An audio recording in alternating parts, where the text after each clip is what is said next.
Peggy 3.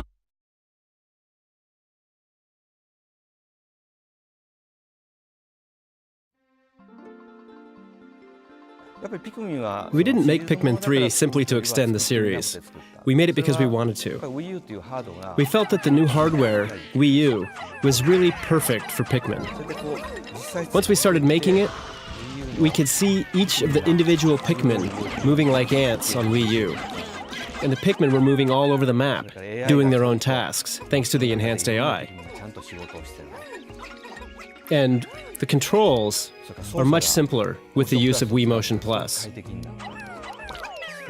You can use the gamepad to view the overall map at any time, and you can also play only on the Wii U gamepad. These improvements in particular are perfect for thinking up strategy while the Pikmin are performing their individual actions. Now that we've built the game, I'm finally spending a lot of time playing it, and I'm really happy we made it. It may sound like I'm exaggerating, but it feels like Wii U was made for Pikmin. It's a bold statement, but that's how satisfied I am with the game. In the first game, I was a bit stubborn.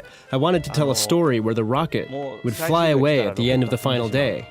But if you failed to complete the rocket, it would crash.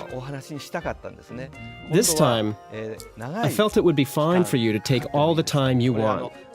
There is a maximum daytime limit, but you can take as many days as you like. You can take your time and still clear the game.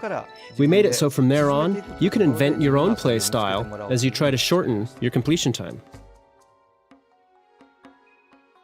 There are many things that we game developers and that those who design the bosses in particular always wrestle with. But one in particular is the fact that if you damage something in the real world, that damage always remains.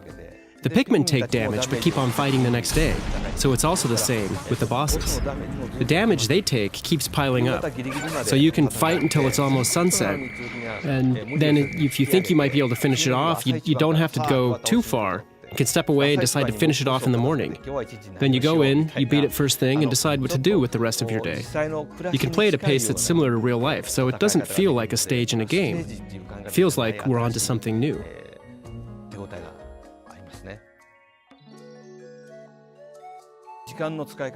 How you use your time, and in particular how you use the map on the gamepad, is extremely important in this game, as it makes it much easier to spend your time effectively by having the Pikmin perform a variety of different tasks at the same time.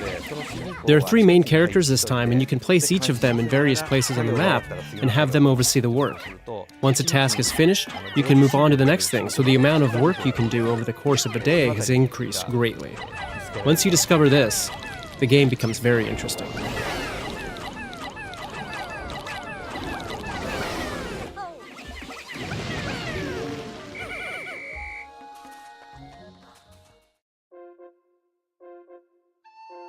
In this game, there are 3 main modes, and naturally one is the story mode.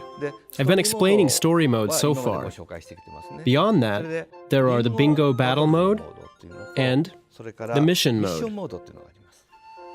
Mission mode is basically similar in style to the story mode, but it asks you if you can beat this boss, or collect the fruit, or to see how efficiently you can progress through a level within a given time limit.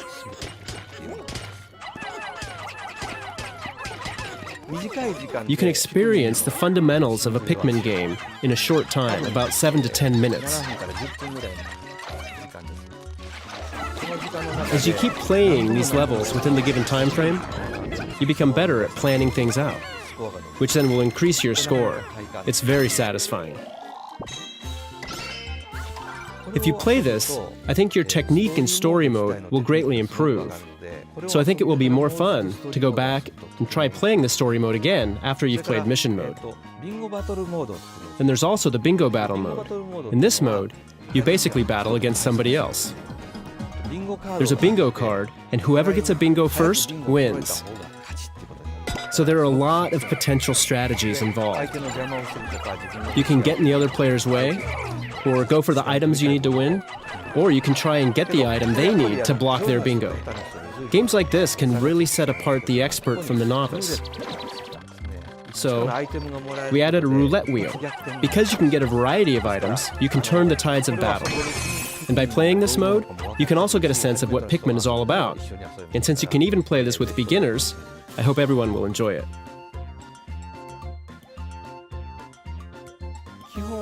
Because so much thought has gone into the Wii Remote since the early days of the Wii hardware, I think the basic Wii Remote nunchuck controls are the most comfortable way to play.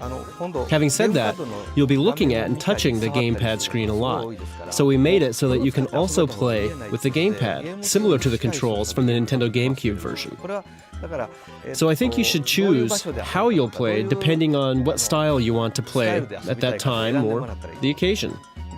There's the refined GameCube controls and the Wii Remote and nunchuck controls. You can also play with the Wii U Pro Controller. And we've also made it compatible with playing only on the Wii U gamepad with the TV turned off. As I talk about this game, aren't you feeling that it may seem like it might be a difficult game? I like absorbing myself in a game, and when I do, I tend to talk about it passionately. But the game's difficulty has been on my mind. So we tested it recently with some grade school kids. We found it's the kind of game that the more you play at your own pace, the more you start to understand it. So I think it will be played by a wide variety of people. Also, during my personal time the other day, I took a group of neighborhood kids out for a recreational activity. I was doodling and drew a Pikmin. One of the girls caught me and asked, "Why are you drawing a Pikmin?" And I asked if she knew Pikmin, and the girl said, "Yes." And then a slightly older boy came by and said, "Hey, that's a Pikmin." The girl went on to say, "You know, mister, there's a bad guy in the game called a Bulborb." I thanked her for the information.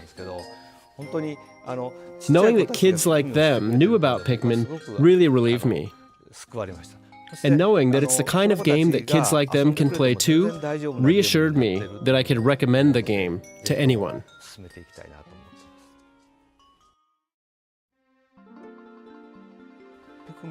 For those of you who've never played Pikmin, you'll have fun as you try it out, so please try playing.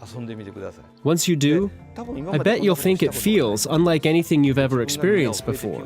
You call the Pikmin with a whistle and throw them here and there, telling them where to go, and you repeat. Eventually, you'll get what kind of game it is. And for the experts out there, I can say that this game feels like the ultimate evolution of the original Pikmin. I hope with this new game, it can build the framework of what would be a new kind of real-time simulation game. Please give it all you've got.